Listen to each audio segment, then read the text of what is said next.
রাজ্য সরকারি কর্মচারীদের ললিপপ ধরাচ্ছেন, এটাও এক ধরনের প্রতারণা। রাজ্য সরকারি কর্মচারীদের উচ্ছিষ্টভোগী মনে করছে আজকের তৃণমূল সরকার। দুর্ভাগ্যের বিষয় এটাই যে রাজ্য সরকারি কর্মচারী এবং পেনশনভোগীদের সঙ্গে পরিকল্পিতভাবে ধারাবাহিক প্রতারণা চালিয়ে যাচ্ছে রাজ্য সরকার। বারবার আদালতের দীর্ঘসূত্রিতা, রহস্যজনক কারণে সুপ্রিম কোর্টের দিন পিছিয়ে যাওয়া, মুখ্যমন্ত্রী একবার রাজ্য সরকারি কর্মচারীদের সম্পর্কে বিদ্রুপ সুলভ কদর্য কিছু শব্দ উচ্চারণ করেছেন, কার্যত বিদ্রুপ করেছেন তাদের। পরবর্তীকালে তিনি এটাও বলেছেন কেন্দ্রীয় সরকারে চলে যান, ডিএ দেওয়াটা আমাদের ইচ্ছা অনিচ্ছার উপর নির্ভর করে। মুখ্যমন্ত্রীর আগের যে ঘোষিত অবস্থান ছিল তা থেকে তিনি সরে আসতে বাধ্য হয়ে একটা 4% দিয়ে দিলেন, 36% বাকি থেকে গেল। সুতরাং এটা কার্যত এক ধরনের প্ররোচনা। আমার মনে হয় রাজ্য সরকারি কর্মচারীরা, রাজ্য সরকারের যারা পেনশনভোগী আছেন তারা দীর্ঘদিন ধরে আন্দোলন চালিয়ে যাচ্ছেন, তাদের অবস্থান অনড়, এটা তারা মানবেন না।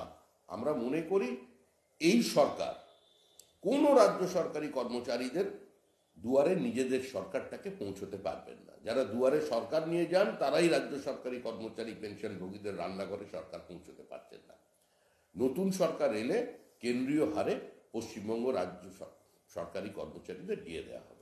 সবিতা, মুখ্যমন্ত্রী যেদিন ডিএর কথাটা ঘোষণা করলেন সেদিনই আদালত এই সরকারি কর্মচারীদের যে আবেদন ছিল সেটাতে অনুমতি দিয়েছে। আদালত বলেছে নবান্নের কাছে বাস স্ট্যান্ডে জমায়েত করতে পারবেন সরকারি কর্মীরা, তাদের ডিএ নিয়ে যে দাবি সেটা নিয়ে বিক্ষোভ করতে তারা জমায়েত করতে পারবেন।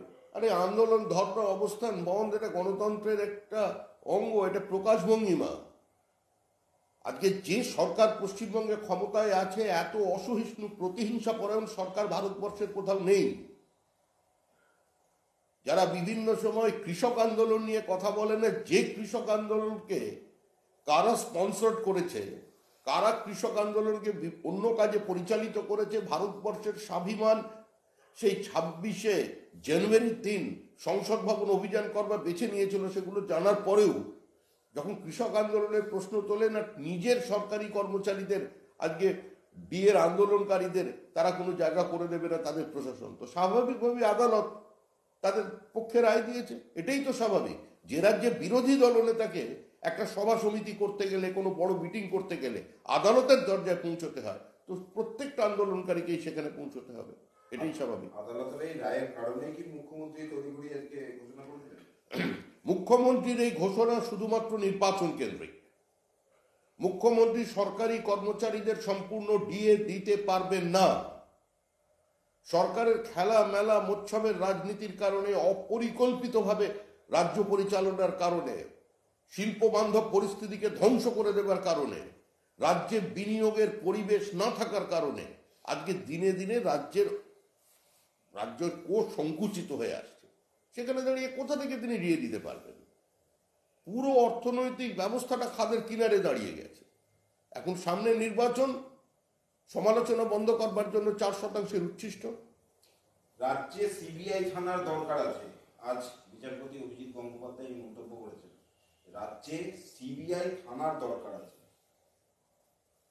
বিচারপতির মন্তব্য নিয়ে আমাদের কিছু বলার নেই, কিন্তু এই রাজ্যের তথাকথিত যে প্রশাসন এবং পুলিশ আছে তারা তো প্রমাণ লোপের জন্য চেষ্টা চালিয়ে যান, বিভিন্ন জায়গায় সাক্ষীদের হস্টাইল করে দেন, তদন্তের চূড়ান্ত অসহযোগিতা এবং সম্পূর্ণভাবে তদন্তের বিরোধিতা, এটা তো মানুষ দেখেছেন। সিবিআই অফিসারদের কলার ধরে এখানকার পুলিশ টেনে গাড়িতে তুলছে, এই দৃশ্য তো মানুষের অজানা নয়। সুতরাং এখানে বিচারপতি গঙ্গোপাধ্যায় হয়তো তার প্রেক্ষিতে এই মন্তব্য করেছেন। লোকসভার পর এবার রাজ্যসভাতেও বিরোধী শূন্য অবস্থায় নয়া দণ্ডবিধি সংক্রান্ত তিনটে বিল পাশ হয়ে গেল। দেশের আইন সম্পূর্ণ খলনাঞ্চে বদলে দেবে আইন শৃঙ্খলার বলা হচ্ছে। বিরোধী শূন্য এই রাজ্যসভা, লোকসভা, এটা করার জন্যই কি, এইভাবে বিলটা পাশ করার জন্যই কি এই ধরনের অবস্থান আপনারা বারবার করে নিলেন এবং লাস্ট এক সপ্তাহ ধরে যা দেখা গেল? 3 রাজ্যে শোচনীয় পরাজয়ের পর এবং সারা দেশব্যাপী দুর্নীতির বিরুদ্ধে কেন্দ্রীয় সরকারের যে অভিযান, কেন্দ্রীয় তদন্তকারী সংস্থারা চালিয়ে যাচ্ছে, আজকে তার থেকে মানুষের দৃষ্টি ঘোরানোর জন্য হতাশা আর আতঙ্ক থেকে তারা এই পথ বেছে নিয়েছে। এটা সম্পূর্ণভাবে নিজেদের অপ্রাসঙ্গিক করে ফেলে আবার প্রাসঙ্গিক করার চেষ্টা সংসদীয় কার্যকলাপকে বন্ধ করে দেওয়ার জন্য। যে কংগ্রেস দেশে একদিন জরুরি অবস্থা কায়েম করেছে, যে কংগ্রেস 42তম সংবিধান সংশোধনের মধ্যে দিয়ে ওই সমাজতন্ত্র আর ধর্মনিরপেক্ষ দুটো শব্দ ঢুকিয়ে যে বিনা আলোচনায়, তাদের কোনো নৈতিক কিংবা রাজনৈতিক অধিকার আছে এ নিয়ে কথা বলা? ভারতবর্ষে এই মুহূর্তে একমাত্র লক্ষ্য হচ্ছে, এই বিরোধী জোটের লক্ষ্য হচ্ছে যে ভারতীয় পরম্পরা, ভারতীয় সভ্যতা, সনাতন ধর্ম তাদের অপমানিত করা, তাদের বিরুদ্ধে কুৎসা করা এবং দুর্নীতির একটা প্রাতিষ্ঠানিক উপায়ে একটা আইনসিদ্ধ অধিকারকে সংগ্রহ করা। এদের লক্ষ্য এটাই। আজকেও তো একই ঘটনা ঘটলো, আজকেও 3 জন সাংসদকে সাসপেন্ড করা হলো, 3 জনই কংগ্রেসের। স্বাভাবিকভাবেই কংগ্রেস বিরোধী শূন্য করতে চাইছে, তারা এটা খবরে থাকবার জন্য প্রাসঙ্গিক হতে চাইছে। আলোচনায় অংশগ্রহণ কি করবেন? ব্রিটিশ আমলের তৈরি করা আইন, রাজতন্ত্রকে মাথার উপরে রেখে তারপরে আইন এখানে তৈরি হয়েছে, সেই বস্তাপচা আইন আজও চলছে। ভারতীয়দের জন্য ভারতীয়ত্বকে সামনে রেখে যদি আইন প্রণয়নের প্রয়োজন হয় সেটাই হয়েছে। এই আইনের মধ্যে এমন কি আছে যে মানুষ খুন করলে তাকে ছেড়ে দেওয়া হবে, এরকম কোনো কথা বলা আছে? এই আইনের অনেক কঠোর দিক আছে এবং সার্বিকভাবে যে প্রলম্বিত বিচার ব্যবস্থা, আজকে সেটাকে আরো সেটা সময় কম লাগে তার জন্য যথাযথ প্রচেষ্টা, সে পদক্ষেপ, সেগুলো এই আইনের মধ্যে দিয়ে নেওয়া হচ্ছে। আইন নিয়ে ছিল না, আমার প্রশ্ন আইন নিয়ে ছিল না। গত কয়েকদিন আমরা দেখছি 143 জন সাংসদকে সাসপেন্ড করা হয়েছিল, আজকে আরো 3 জন সাংসদকে সাসপেন্ড করা হলো এবং যেটা অভিযোগ হচ্ছিল বিরোধী শূন্য করে দেওয়ার চেষ্টা, এই 3 জনও কংগ্রেসেরই সাংসদ। বিরোধী শূন্য করে দেওয়ার চেষ্টা তো কংগ্রেসের, বিজেপি তো বিরোধী শূন্য করতে চায় না। বিজেপি চায় প্রত্যেকটি সাংসদ যারা নির্বাচিত হয়েছেন, মানুষ যাদের নির্বাচিত করে দিল্লি পাঠিয়েছেন, তারা আলোচনায় অংশগ্রহণ করুন। বিজেপি তো আলোচনা চায়। বিজেপি তো এই গুরুত্বপূর্ণ বিলে হাজার হাজার মানুষের সমস্ত স্টেক হোল্ডারদের যখন পরামর্শ নিয়েছে এই বিলে তারা আলোচনায় অংশগ্রহণ করুন, এটাই চায়। কিন্তু কংগ্রেস দেখাতে চাইছে, বিরোধীরা দেখাতে চাইছে যে বিরোধী শূন্য অবস্থায় বিজেপি বিল পাস করাচ্ছে। কার লক্ষ্যে কে সফল হবে সেটা তো মানুষ ঠিক করবে। যা কিছু হচ্ছে মানুষের সামনেই হচ্ছে। ধনকর শুধু কি অল্প হলেও বিড়ম্বনায় বা ব্যক্তিগত বিরোধী দল, এতে কি বিরোধীদের সাসপেনশনের বিরুদ্ধে প্রতিবাদ আন্দোলনের প্রসঙ্গ চাপা পড়ে গেল না? দেখুন, এটা বিরোধীরা তার হিসাব নিকাশ করবেন। আজকে শুধুমাত্র কল্যাণ বন্দ্যোপাধ্যায়কে কাঠগোড়ায় তোলা হচ্ছে, মিমিক্রি কল্যাণ বন্দ্যোপাধ্যায় করেছেন। কল্যাণ বন্দ্যোপাধ্যায় এরকম করে থাকেন, অতীতেও তিনি এই রাজ্যে রাজ্যপাল থাকাকালীন ধনখড়ের মিমিক্রি করেছিলেন, এতে তিনি অভ্যস্ত। কিন্তু কংগ্রেসের, তৃণমূল কংগ্রেসের প্রবীণতম সাংসদ সৌগত রায়, তিনিও তো ওখানে বসে হাততালি দিয়েছেন, মজা নিয়েছেন। আমি অন্যান্য যারা ছিলেন অনেক বয়স্ক কম, তাদের মনে হয় ব্যাপারটা বুঝলাম। এবং যিনি নাকি এই দেশের ভবিষ্যতের প্রধানমন্ত্রী, শতাব্দী প্রাচীন দলের নেতা রাহুল গান্ধী, তিনি তো মজা নিয়ে নাচের পোজ দিয়ে ছবি তুললেন। তাহলে কল্যাণ ব্যানার্জিকে কেন কাঠগড়ায় দাঁড় করাচ্ছেন? সম্মিলিতভাবে বিরোধীরা আজকে সংসদের মর্যাদাহানি করেছেন, রাজ্যসভায় চেয়ারম্যানের চেয়ারের অমর্যাদা করেছেন। সুতরাং এদের কোনো নৈতিক অধিকারই নেই এই সমস্ত বিষয়ে অংশগ্রহণ করা। এতজন বিরোধী সংসদকে একসঙ্গে সাসপেন্ড, এর থেকে নজর ঘোরাতে কি ধনখড়ের মানহানি হিসেবে এর উপরে আন্দোলনে নেমেছে বিজেপি? ভারতবর্ষের কোনো সাধারণ সুস্থ মানুষ মনে করে ধনখড় সম্পর্কে বা মাননীয় উপরাষ্ট্রপতি সম্পর্কে বিরোধীরা যে আচরণ করেছেন, যেভাবে তার মিমিক্রি করা হয়েছে, এটা সমর্থনযোগ্য? এটা কোনো সুস্থ স্বাভাবিক রুচির পরিচয়? এই দেশের কোনো প্রান্তিক মানুষ এটা মনে করেন? এদেশের কোনো অধ্যাপক এটা মনে করেন? এই দেশের কোনো ছাত্র এটা মনে করেন? মানুষ তো ধিক্কার জানাচ্ছে এদের আচরণে। তো যেটা হয়েছে তার বিরুদ্ধে আমরা প্রতিবাদ করেছি, ইস্যু চাপা দেবার কোনো প্রশ্ন নেই। তৃণমূল কংগ্রেস, কংগ্রেসের বিরুদ্ধে এ রাজ্যে যারা কথা বলছেন তাদের বিরুদ্ধে এত ইস্যু যে কোন ইস্যুতে আন্দোলন করবেন আর কোন ইস্যুতে করবেন না, এটা খুঁজতে খুঁজতেই সময় চলে যাচ্ছে। কাশিয়াবের বিজেপি বিধায়ক বিষ্ণু প্রসাদ সরকার বলেছে, তার দল যদি দার্জিলিং এ লোকসভা ভোটে ভূমিপুত্রকে প্রার্থী না করে তাহলে তিনি নিজেই ভোটে প্রতিদ্বন্দ্বিতা করবেন। আমাদের দলে এসব হয় না। পার্টির সিদ্ধান্ত চূড়ান্ত সিদ্ধান্ত, এর বেশি আমি কিছু বলতে পারছি না। সুমিতা, গতকাল মিমিক্রির এই ইস্যুতে দেখা গেল মমতা বন্দ্যোপাধ্যায় তিনি বললেন যে রাহুল গান্ধী যদি ভিডিও না পোস্ট করতো তবে কেউ জানতেই পারতো না। ঘুরিয়ে কি কংগ্রেসের দিকে মমতা বন্দ্যোপাধ্যায় সেই দায়টা চাপালেন?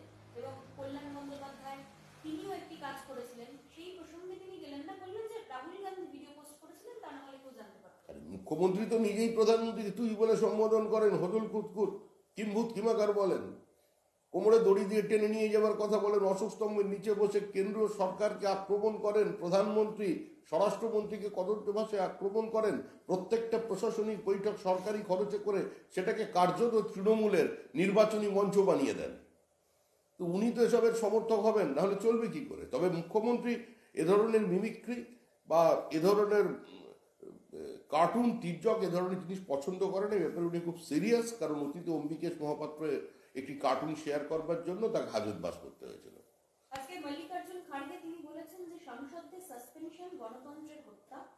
কেন সংসদে বিবৃতি দিচ্ছেন না নরেন্দ্র মোদী, অমিত শাহ? দেশের সংসদ যখন একটি নিরাপত্তার কারণে প্রশ্নচিহ্নের মুখে দাঁড়িয়েছে, যখন এ ধরনের একটি অভূতপূর্ব ঘটনা ঘটে গেছে, তখন দেশের সংসদের নিরাপত্তার থেকে যদি কেউ মনে করেন সেটা নিয়ে রাজনীতি করে 3 রাজ্যের পরাজয়ের থেকে মুখ ফেরাবেন এবং তা নিয়ে একটা তামাশা তৈরি করবেন, তাহলে সেটা দেশের মানুষই ঠিক করে দেবেন। যারা জরুরি অবস্থা জারি করে সাংবাদিকদের পর্যন্ত জেলের মধ্যে ভরে দিয়েছিলেন, সেই দলের উত্তরসূরি, সেই দলে থাকা মানুষজন, তারা গণতন্ত্রের কথা বলছেন, কণ্ঠরোধের কথা বলছেন। যারা ভারতবর্ষের একটার পর একটা অকংগ্রেসী নির্বাচিত সরকারকে 356 ধারী জারি করে ভেঙে দিয়েছিলেন, তারা আজকে বলছেন গণতন্ত্রের কথা। দুর্ভাগ্যের বিষয়, যে নামমন্ত্রীবাদের সরকার ভাঙা দিয়ে শুরু হয়েছিল, সেই দল এখন কংগ্রেসের সঙ্গে হাত মিলিয়েছে। কিন্তু উপরাষ্ট্রপতির অঙ্গভঙ্গি নকল করে তৃণমূল ও কংগ্রেসের সাংসদদের বিরুদ্ধে আপনাদের দল আজকে পথে নেমেছে। সেখানে দেখা গেল কল্যাণ বন্দ্যোপাধ্যায়ের একটি প্রতীকী শবদেহ বানিয়ে শ্মশানে নিয়ে গিয়ে পোড়ানো হচ্ছে। মানে এই একদিকে যেমন কুৎসিত ভাবে আপনারা ওটা সমালোচনা করছেন, এই ধরনের প্রতিবাদগুলো তো দেখুন কুশপুত্তলিকা দাহ করা, এটা আমাদের রাজ্যে, আমাদের দেশে একটা রাজনীতির অঙ্গ, এটা প্রথা, এটা চলছে, এটা একটা প্রতিবাদের ভাষা। তো এটার সঙ্গে আপনি যদি মিমিক্রিকে তুলনা করেন, সেটা দুর্ভাগ্যজনক। কিন্তু জয়রাম রমেশ তিনিও তো গতকাল সোশ্যাল মিডিয়ায় পোস্ট করেছেন যে প্রধানমন্ত্রী তিনিও এরকম মিমিক্রি করেছেন অনেকবার। কবে কোথায় প্রধানমন্ত্রী কার মিমিক্রি করেছেন? আপনি কোনো দৃষ্টান্ত দিতে পারেন? ও দিদি ও দিদি বলে মুখ্যমন্ত্রীকে ডাকা বা কাউকে ইয়োডলিং করে কারোর শব্দকে ওঠানো নামানো করা, এটা কি কোনো মিমিক্রি বলে নাকি? মিমিক্রি শব্দের মানে কি? জয়রাম রমেশের মতো একজন শিক্ষিত মানুষকে কি নতুন করে এবার বুঝতে হবে, না তাকে বোঝাতে হবে? বাংলায় ইন্ডিয়া জোটের আসন সমঝোতা নিয়ে এখন থেকেই জল্পনা হচ্ছে, কংগ্রেস থেকে ওরা আসন ছাড়া হবে, তা নিয়ে নানা মুনি নানা মত তৃণমূলের। বাংলায় ঢুকলেই কেন ইন্ডিয়া জোটের আশঙ্কার কথা হবে? সারা দেশেই জট। জটহীন জোট কোথায়? কেরলে জট, মধ্যপ্রদেশে জট, রাজস্থানে জট, উত্তরপ্রদেশে জট, হিমাচলে জট, জটহীন জোট নেই। আর পশ্চিমবঙ্গে যে কেন হয় বুঝতে পারছি না, মাঝখানে থাকেন রাহুল গান্ধী, একদিকে সীতারাম ইয়েচুরি, অন্যদিকে মমতা ব্যানার্জি। চোখে চোখে কথা বলো, মুখে কিছু বলো না। বাংলার মানুষের কাছে এটাই সবচেয়ে বড় ছলনা হয়ে গেছে। কংগ্রেস গতকাল জানিয়েছেন হাইকমান্ডের কাছে যে তারা একা লড়াইয়ের পক্ষে, জোট হলে তারা তৃণমূলের সঙ্গে নয় বামেদের সঙ্গে হাত ধরতে রাজি, এবং একা যদি লড়াই হয় তবে সেক্ষেত্রে 7 থেকে 8টা আসন জেতার সম্ভাবনায় আছে কংগ্রেস। সেটা জিতুক না, কংগ্রেস 43টা আসনও জিতে ফেলতে পারে, সে নিয়ে আমাদের কোনো বক্তব্য নেই। কিন্তু গতকালকেই সন্ধ্যাবেলা মোহাম্মদ সেলিম বলে দিয়েছেন যে আমরা আমাদের অবস্থান স্পষ্ট করেছি, কংগ্রেস এ রাজ্যের ব্যাপারে কি সিদ্ধান্ত নেবে সেটা বিধান ভবনকে জানাতে হবে। মোহাম্মদ সেলিমের এই উক্তি বলে দিয়েছে আবার জোটে জট। কয়েকের মধ্যে স্বরাষ্ট্রমন্ত্রী অমিত শাহ আসছেন, শোনা যাচ্ছে যে দিনভর তিনি রাজ্যের নেতাদের সাথে বৈঠক করবেন। মানে এটা কি লোকসভার আগে দলের রণকৌশল ঠিক করার জন্য বৈঠক? সামনে লোকসভা নির্বাচন, উনি আসছেন, রাজ্যের সমস্ত স্তরের নেতাদের সঙ্গে কথাবার্তা বলবেন, তো স্বাভাবিক ব্যাপার। উনি তো আর ওই আমাদের ক্রিকেট ম্যাচের ফাইনাল নিয়ে কেন ইন্ডিয়া হারলো সে নিয়ে আলোচনা করবেন না, বা তাদের মতামত জানতে চাইবেন না। রাজনীতির লোক রাজনীতির কথা বলবেন, স্বাভাবিক লোকসভা নির্বাচনকে সামনে রেখেই বলবেন। দিন কয়েক আগে ভাটপাড়ায় এক তৃণমূল কর্মী খুন হয়েছিলেন, বিকি যাদব। সেই বিকি খুনে এবার অর্জুন সিং এর ভাইপোকে পুলিশ গ্রেপ্তার করল। তো তৃণমূলকে মারছে। অর্জুন সিং এর ভাইপো তৃণমূল, যে খুন হয়েছে সেও তৃণমূল। অর্জুন সিং যখন বিজেপিতে বেড়াতে এসেছিলেন তখন তার গলায় 107টা মামলার একটা মালা ছিল, তখন ছিলেন গদ্দার, এখন গদাধর হয়ে তৃণমূল কংগ্রেসে। তো তৃণমূলকে মারছে। এর জন্যই তো আমরা বলছি তৃণমূল সরকারটা চলে যাওয়া দরকার, তৃণমূল কর্মীদের বাঁচানোর জন্য। গত 1 বছরে রাজ্যে যত খুন হয়েছে অধিকাংশ খুন হয়েছে তৃণমূল কংগ্রেস, আর খুন করেছে তৃণমূল কংগ্রেস। দক্ষিণ 24 পরগনায় দুয়ারে সরকারের ক্যাম্পে যারা আসছেন তাদের জন্য খাওয়া দাওয়ার আয়োজন করেছে তৃণমূল। ঘটা করে মাংস, ভাত এসব দেওয়া হচ্ছে দুয়ারে সরকারের ক্যাম্পে। ওটা কার কনস্টিটুয়েন্সি? উত্তরাধিকারীর কনস্টিটুয়েন্সি, রাজ্যের ভবিষ্যতের ঘোষিত মুখ্যমন্ত্রীর কনস্টিটুয়েন্সি। পরিবারতান্ত্রিক দল, ব্যক্তি মালিকানাধীন দল, তো সেই দলে যিনি উত্তরাধিকারী তার কেন্দ্রে খাওয়ানো হবে, এটাই তো স্বাভাবিক। পয়সার তো অভাব নেই দলের। দেখছেন এতে বসে ধান চাষ হচ্ছে, বন দপ্তরে বসে। উত্তর 24 পরগনার বারাসাতে দুয়ারে সরকারের সরকারি ক্যাম্প, সেখানে গ্যাস সিলিন্ডারের সঙ্গে আধার ও বায়োমেট্রিক লিঙ্ক করার ব্যবস্থাও করেছে তৃণমূল। আরেকবার বলুন। উত্তর 24 পরগনার বারাসাতে দুয়ারে সরকারের ক্যাম্প, সরকারি ক্যাম্প, সেখান থেকে গ্যাস সিলিন্ডারের সঙ্গে আধার ও বায়োমেট্রিক লিঙ্ক করার ব্যবস্থা করেছে তৃণমূল। লোকসভা ভোটের কথা মাথায় রেখে এসব। দেখুন, আধারের বিরোধিতা করে তৃণমূল কংগ্রেস সবচেয়ে বেশি বিবৃতি দিয়েছে। মুখ্যমন্ত্রী থেকে শুরু করে একদম নিচুতলের নেতা পর্যন্ত প্রত্যেক মন্ত্রী আধারের বিরুদ্ধাচরণ করেছে। আজকে আবার আধারকে মেনে নিচ্ছে, আর আধার লিঙ্ক করতে গিয়েই তাদের খাদ্য দপ্তরের সবচেয়ে বড় দুর্নীতি সামনে এসেছে। এখন ভোটের আগে তৃণমূল অনেক ধরনেরই বনগা এলাকায় উত্তর 24 পরগনার রঙ্গ দেখাবে, কিন্তু উত্তর 24 পরগনার মানুষ জ্যোতিপ্রিয় মল্লিককে দিয়ে তৃণমূলকে চিনে নিয়েছে। বন দপ্তরে হানা দিয়ে ইডি প্রচুর চাঞ্চল্যকর তথ্য সামনে এনেছে। বলছে সল্টলেকের অরণ্য ভবনে শুধু মন্ত্রী জ্যোতিপ্রিয় মল্লিকের স্ত্রী, মেয়ে, নাতির নামে 10 কোটি টাকার ফিক্সড ডিপোজিট এবং লক্ষ লক্ষ টাকার জীবন বীমার নথি পাওয়া গেছে। এবং ওখানে বসেই চাষিদের থেকে সরাসরি ধান কেনার চুক্তিপত্র পাওয়া গেছে ওখান থেকে। যে রাজ্যের খাদ্যমন্ত্রী ধান কেনার ব্যবসায় নেমে পড়েন সরাসরি নিজের কোম্পানির নামে, যে অভিযোগটার কথা আপনি বলছেন, তাহলে সেটা এটা কি কোনো সরকার? এটা পুরোপুরিতে একটা দোকানদারি চলেছে। ঠিকই স্বর্গে গেলেও ধান বাগে। যে খাদ্য দপ্তরে ছিল, খাদ্য দপ্তর লুট করেছে, এবার খাদ্য দপ্তর থেকে বন দপ্তরে গেছে, সেখানেও সেটা অব্যাহত আছে। এখন বর্তমানের যিনি খাদ্যমন্ত্রী তিনি বলছেন 21-এর আগে কি হয়ে গেছে আমরা জানি না, আমাদের সময় সব ঠিকঠাক আছে। এই অবস্থান তো বোঝা যাচ্ছে না। দাদা, বিধাননগরে ইলিগাল পার্কিং, যেখানে নো পার্কিং, সেখান থেকে পার্কিং ফি নেওয়া হচ্ছে একাধিক জায়গায়। বিগ বাজার, সেক্টর 5, যেখানে আইটি হাব, সেই জায়গাও বেআইনি পার্কিং। এখানে পুলিশের কোনো স্টেপ নেই বা পৌরসভার কোনো স্টেপ নেই। বলা গেছে কর্পোরেশন কার? বিধায়ক কে? রাজ্যে কার সরকার? তৃণমূল। সর্বগ্রাসী সরকার। খিদে যেখানে পাবে সেখান থেকে তৃণমূল খাবার তুলে নেবে। দেখতে পাচ্ছেন বন দপ্তরের অফিস থেকে ধান চালের হিসাব পাওয়া যাচ্ছে, সেখানে মেয়ের, বউ, নাতির নামের ফিক্সড ডিপোজিট মন্ত্রী নিয়ে বসে আছে, আর সেখানে সামান্য পার্কিং এর কিছু ছেলে তুলেছে, এই নিয়ে আপনারা প্রশ্ন করছেন। এ চরম অন্যায়।